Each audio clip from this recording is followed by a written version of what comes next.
Assalamualaikum warahmatullahi wabarakatuh.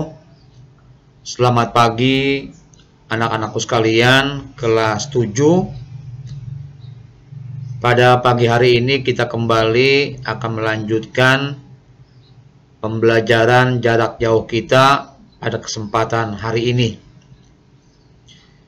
Dalam kesempatan ini kita akan membahas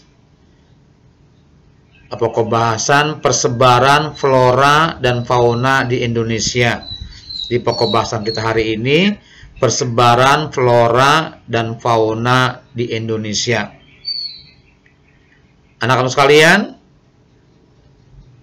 kamu perhatikan persebaran flora dan fauna di Indonesia. Yang pertama, faktor yang mempengaruhi persebaran flora dan fauna. Yang pertama, faktor bentang alam atau relief tanah. Yang kedua, faktor manusia. Yang ketiga, faktor iklim, mencakup curah hujan, temperatur udara, angin, dan kelembaban udara. Yang keempat, yaitu faktor tanah. Ini 4 faktor yang mempengaruhi persebaran flora dan fauna. Ulang lagi, faktor bentar alam atau relief tanah, faktor manusia, faktor iklim, mencakup curah hujan, temperatur udara, angin, dan kelembaban udara, dan keempat, faktor tanah. Kita lanjut, persebaran flora di Indonesia. Beberapa jenis tumbuhan ada yang bersifat endemik, yaitu jenis tumbuhan yang hanya terdapat di Indonesia.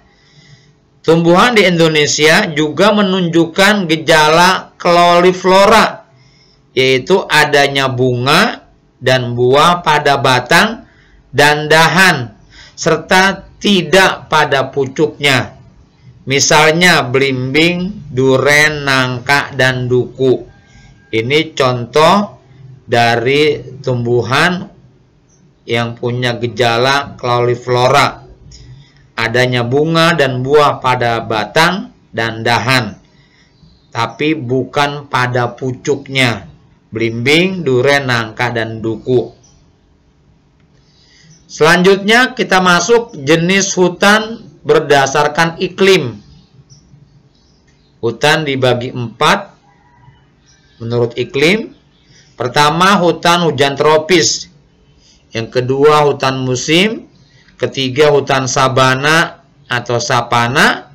Yang keempat, hutan bakau atau mangrove. Anak sekalian, apa itu savana atau sabana? Sabana atau sapana adalah padang rumput yang luas yang diselang-selingi oleh tumbuhan lain. Jadi sapana atau sabana adalah padang rumput yang luas yang diselang-selingi tumbuhan lain. Yang kedua ada stepa. Stepa adalah padang rumput yang luas. Jadi kalau stepa itu hanya padang rumput saja, tidak ada tumbuhan lainnya. Itu namanya stepa. Kita lanjut anak-anakku sekalian. Hutan berdasarkan jenis pohon dibagi menjadi 2. Ada hutan homogen, yaitu hutan yang ditumbuhi hanya satu jenis tumbuhan. Misalnya hutan pinus, hutan jati, hutan cemara, dan lain-lain. Yang kedua, hutan heterogen. Hutan yang ditumbuhi beraneka ragam tumbuhan. Misalnya ada hutan hujan tropis. Ya, ini contoh dari hutan heterogen adalah hutan hujan tropis. Itu di dalamnya ada berbagai macam jenis tumbuhan. Selanjutnya, hutan berdasarkan fungsinya dibagi menjadi 2. Yang pertama ada hutan lindung. Itu hutan yang berfungsi sebagai penyaring air ke dalam tanah untuk cadangan air tanah. dan menghambat laju perjalanan air di dalam tanah. Hal ini disebut fungsi hidrolis. Yang B, mencegah banjir. Yang ketiga, melindungi tanah dari erosi. Itu fungsi hutan lindung. Yang kedua, hutan suaka alam, yaitu hutan yang berfungsi sebagai pelindung jenis flora dan fauna tertentu. Itu namanya suaka alam. Hutan yang berfungsi sebagai pelindung jenis flora dan fauna tertentu. Hutan ini terdiri dari suaka margasatwa dan cagar alam.